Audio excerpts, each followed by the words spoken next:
And shalom, brothers and sisters. This week we're going over this portion of Torah dealing with Jacob, and his name got changed to Israel. And I won't be long. Just going to go over the situation that happened with Jacob that affects us in our daily lives as well. First is the fight or flight battle that we have in life. When Jacob was in Beersheba, he ran from Esau, his brother, who was trying to kill him. Then he ran from Laban in the middle of the night when he realized Laban was mistreating. Jacob had a theory in his mind that running was always best. He ran. Okay? And this is the same situation in life that we go through. Sometimes we don't want to face challenges in life, so we run. And when Jacob was about to meet his brother Esau again, after he ran from him the first time, he was preparing again to run. But before he can encounter Esau, he encountered an angel, and that's when his name was changed to Israel, because the angel and him was wrestling in his thigh, his hip got pulled out of his socket. But that flight mentality that we have, and I tell this to people, you can't be afraid to face your challenges or your fears. And I tell this to people all the time, fear is an acronym. It stands for false evidence appearing real. Or it could stand for fuck everything is wrong. It depends on how you look at fear. Are you going to let it destroy you or limit you in doing things in life, or are you going to face it head on and conquer? But a lot of times in life, we as people, we tend to run from the things we don't want to face. And I say this all the time because you can change your environment, but until you change yourself, nothing will ever change. And the reason why that's important, because we have people who would change religions, and they want to be an Israelite. But they're not willing, they just change their name. They may change their clothing, how they dress, they may change the way they eat, but their heart haven't changed. And they still the same person, they just change their religion. You see it in Christianity, you see it in Islam. People are changing religions, changing names, but yet they're not changing their lives. You see, Jacob's name was changed from Jacob to Israel because he held on to the angel until he got blessed. And then he changed his name. The key word is he held on. And this is a problem that a lot of us have in life. We tend to give up and give into the things that we fear. Anytime there's a challenge, we tend to give up. We like to go through the path of least resistance because it's easier, it's more comfortable. But I always say to everyone, get comfortable being uncomfortable because this is what makes you. This is what built his character. This is how his name got changed. You see, you gotta, if you love the rain, if you love the rainbow, you gotta accept it's going to rain. And this is the problem with us. We want the good of something, but not necessarily the bad. And this is why people choose to don't do what Jacob did and fight and hold on because we get weak. And we want everything easy in life. But that's not life. Life is going to come with its challenges. People think of marriage, they think of the honeymoon, they think of the wedding. But you don't think of, and I tell this to men, that same woman you like, wait till you see her with no makeup on. When she's laying in the bed farting next to you. When she's not as beautiful, her hair is not done. I had a guy just tell me this 2 weeks ago. He said, I got married, but now I'm seeing things about the woman that I married that I never saw before. The wedding was good. The honeymoon was great. But now all that is over, and I'm settled in with this woman. Now I'm like, then I make a mistake. And that's the problem with us in life. We don't hold on because we're only looking at the highlights of things, not realizing that there's also lowlights in things. So I'm always looking at the good. Yes, being an Israelite, you're the chosen of the Most High. You got the Torah, the Most High gave it to us. But yet, there's things in that Torah that's going to challenge you. Do you like that? When the Most High tells you got to sleep outside in a booth for 7 days, you see, that tests your character. Because you gotta give up your bed for 7 days. There's certain foods you can't eat. You see, and these are the things that I tell us that builds our character. You have to hold on like Jacob. The only way you're going to be blessed is if you hold on. You can't give up or give in. This is why I say to people, the reason why most people don't hold on or why they give in, whether it be relationships, their jobs, careers, or whatever it is, because they got this thing. It's something in the psychology world, they call it thinking about thinking. This is what it's about. Thinking about thinking is a decision you have to make. Should versus want. That's going to always be a challenge in our life. I want to do it, but should I do it? Should I go get this car that look nice? That's going to cost me now $500 a month. Then I got to pay for the insurance, the maintenance, gas. Should I get it? You see? But I want it. But should I? And these are the battles in life that we go through. This is why some people don't hold on, because it's a battle. Oh, the same thing. You're trying to lose weight. Should I eat this piece of cake? Should I eat the pizza? Should I do this? I want to, but should I? My thing is to you is it's about what's important to you. See, if you want to be blessed like Jacob did, Jacob held on to that angel until he got blessed. Or you want to hold on. This is why people, and I tell people this all the time. Somebody just said, oh, I'm doing a New Year's resolution. I'm going to go to the gym and I'm going to lose weight. I said, I give it 2 weeks and I bet if you stop going to the gym. Why are you being so negative? I said, I'm not being negative. Because the problem that most people have is the way they feel now, they forget you may not feel that way later. So you might be all juiced up and ready to go to it. That's called extension burst. Is that when you first get into something, you love it, you like it, you all in. But as time goes on, you tend to fade. It is not as good. I've seen this with Israelites my whole life. People will say, yes, now I'm an Israelite. This is my culture now. They're wearing fringes this long. 5 years later, their fringes is this big now. I saw this guy who was a blood gang member. This is no lie. The man got on a Ford train. He had a red bandana on his face, red shoes, red shoelaces, and all of this and that. I see the same guy today. He don't have none of that on. When people first start in something, or when they first get into it, they all in. But I always tell people, give it time. I'm gonna see if you know, Lord. I tell this Israelite sister recently. She said, yeah, I fell off. I know you didn't fell off. The real you just came out. Time only is going to reveal the true character that is within you. If you ain't holding on because that really wasn't within you. This is the thing you gotta think. Think about thinking. Your wants are never gonna go away. If you buy a 2002 Mercedes-Benz, by the time 2015 come up, you gonna want another one. When 2020 come up, you gonna want a 2000 and some odd Benz. You're not going to want to stay with the same thing over and over. In life, you're going to want to always upgrade. So your wants are never going to go away. Your needs stays the same. Food, clothing, shelter, water. But your wants are always going to change. And this is why people coming to the Israelite way of life are not sincere with it after 3 to 5 years. Why? Because as time goes on and they realize, oh man, this is a fight. This ain't as easy. Look at Jacob. When that fight happens, they choose not to hold on. They choose to give in.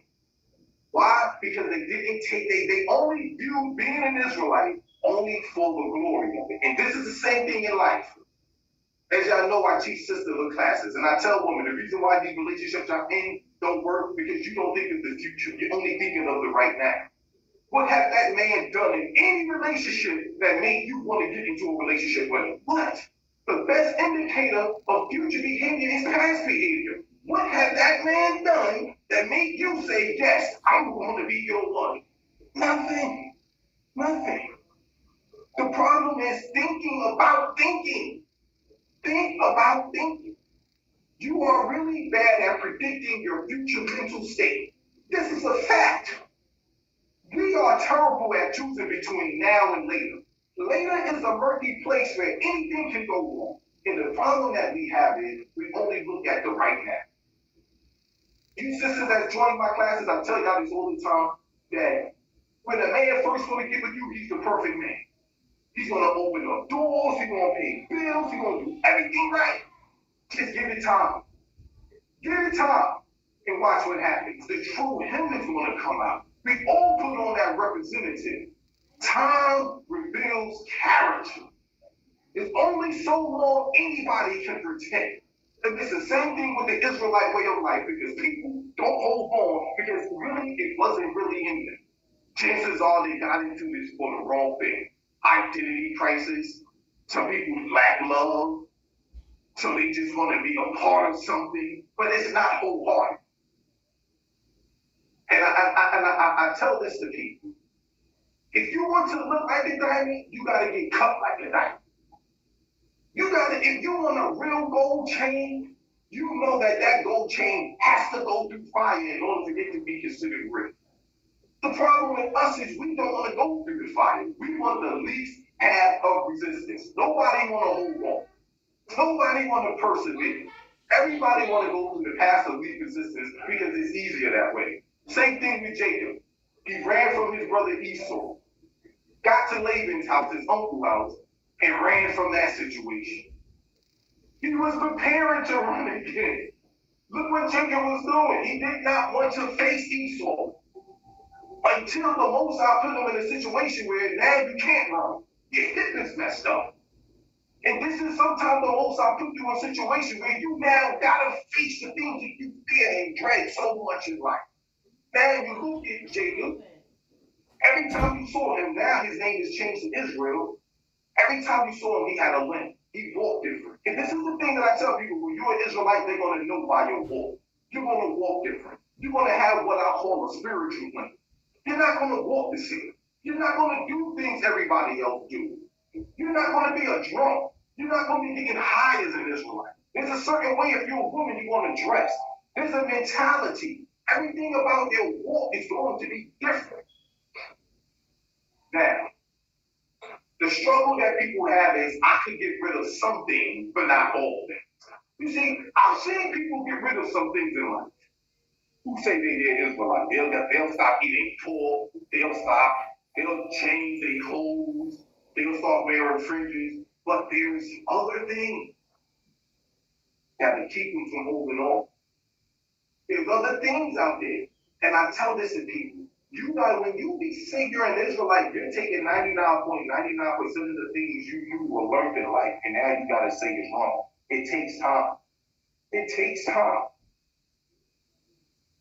Now, the next part of this Torah portion was that Jacob, when he finally met Esau, who he thought was going to kill him, because they had problems in the past, this is what happened.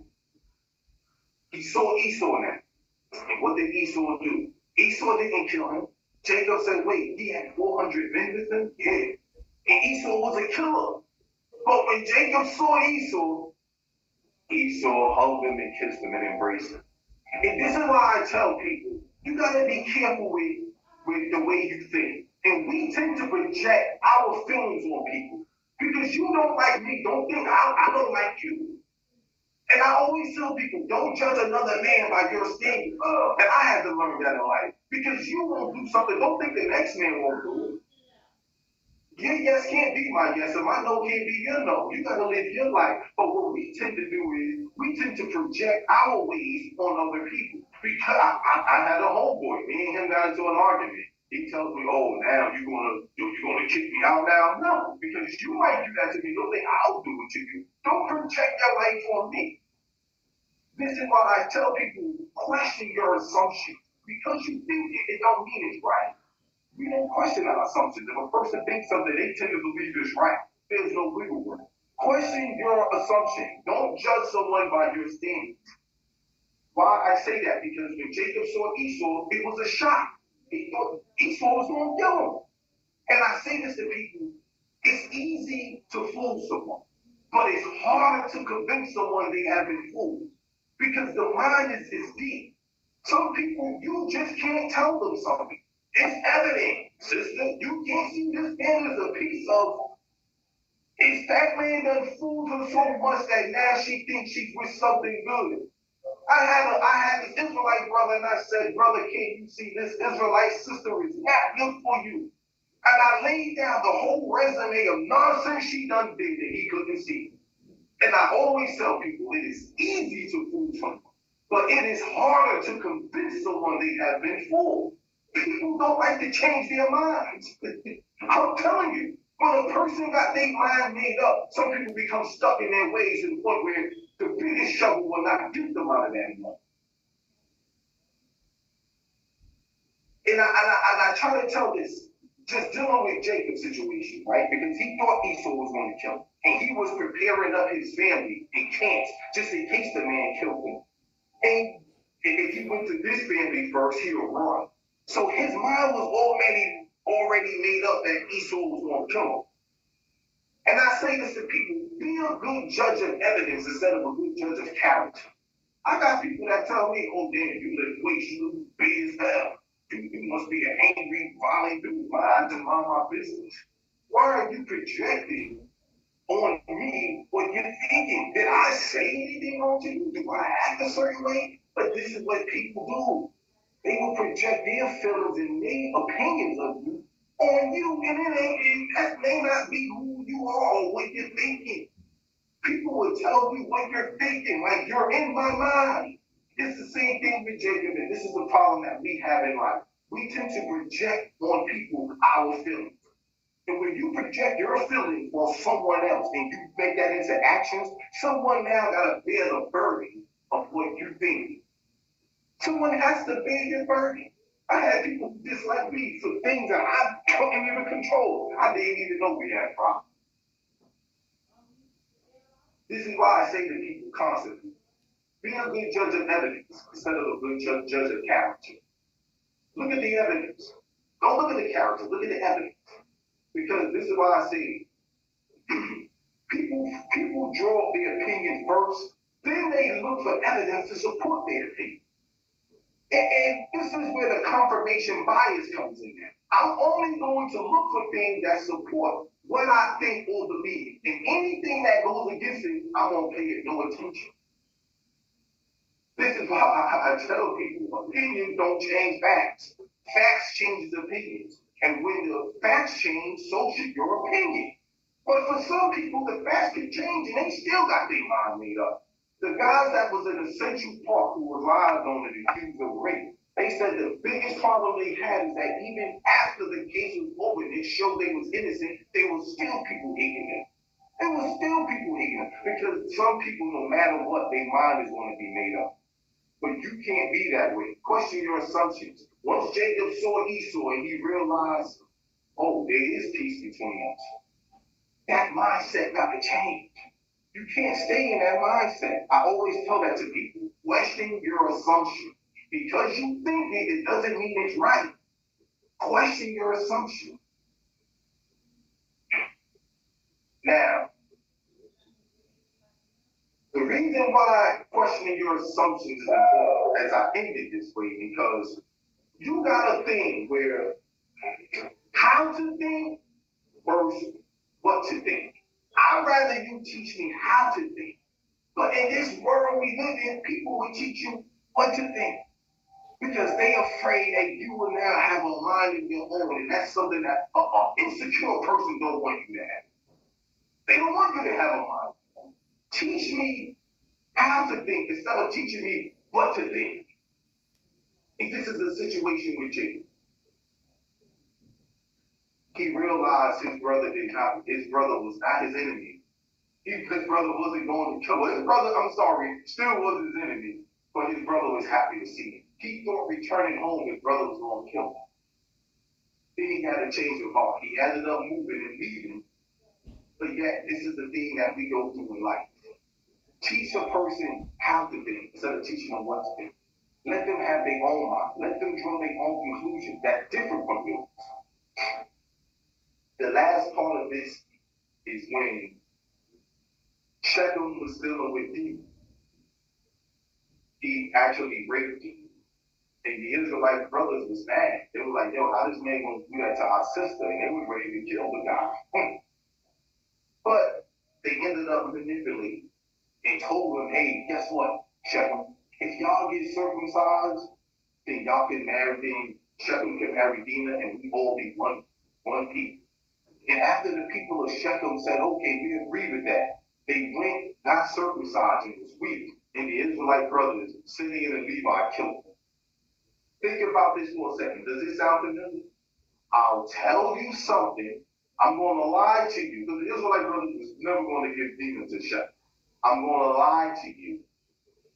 Make you do something, and then I'm going to capitalize off of it. Because it's not a current theme in life. This is the problem that we have in life. We show people more than we think we do. And the Israelite brothers knew, look, we can't take down Shechem, that whole nation by themselves. So what they did, they got them weak. They got them circumcised. So now you can't fight. And then I'm going to attack. And that's the best time to attack a person. It's when they weak and defenseless. And this is what people do. We show people our weakness. I'm a man. I don't care about the God. You gotta beat me to make me believe you. So I can tell people be telling me, oh, you can't break the God code. Look, I don't care about it. Listen, this is the thing that most men do, okay? They'll catch you. If something bleeds, then it leads. Just follow the trail. And if you just listen to a woman will tell you her weakness without her even knowing. Sisters, I tell you this all the time. The Israelite brothers waited until Shechem and them was weak, and then they attacked them. It's the same thing in life. A person waits till you're weak and vulnerable, and that's when they attack you. To prove it, why did the angel attack Jacob at night? Because when you're at nighttime, you're all vulnerable and your defenses are down. And this is when people decide to want to do something to you, when you're more vulnerable. Because we show people our weakness. And we don't realize it. Look at lions. They tend to attack their prey when they're at their weakest. Yeah, they will attack an animal that's strong, but they tend to go after the weak. And we got to be mindful because we show people our weakness and we don't even know it. If you're a single mother, chances are you need money to help with the bill. I'm not saying you ain't an independent woman and you can do it on your own. Personally, I have my opinion about independent women. I don't believe that. I'll leave that alone. However, in this state that we're living in, called America, most women who are baby mamas, you're looking for a man to help. You're looking for someone who's going to provide. That's probably the reason why you're someone's baby mother, because the man before wasn't doing what was right. And it's the same thing in life. We tend to say enough where a person can see your weakness. If you speak enough, a person will pick up things. We show people more than what we think we do. And people can pick up on it like that. No different from if we see a woman with a short dress. Oh, she's looking for attention. You see a man flashing money in a nice car. Oh, you like the spotlight. You want to be seen. And we show people more than what we think we do. And people pick up on it and use it against us. They attack our vulnerability. That's something called plural ignorance. Plural ignorance is when everyone can see something about you, but you think you're the only one that knows it. People see more things in you than you think. People see weakness in you more than what you think you know. People see your vulnerabilities more than what you think they see, and that's when they attack you when you're weak. If you keep talking to a man about, oh, the last guy I was with didn't listen to me, okay, now I want to listen to you. And this is what we do. Take a good lesson out of this. They waited until they was weak, and then they attacked them. And this is the thing in life that most people do to us. They wait there, they attack our weakness. For me, my weakness is my loyalty.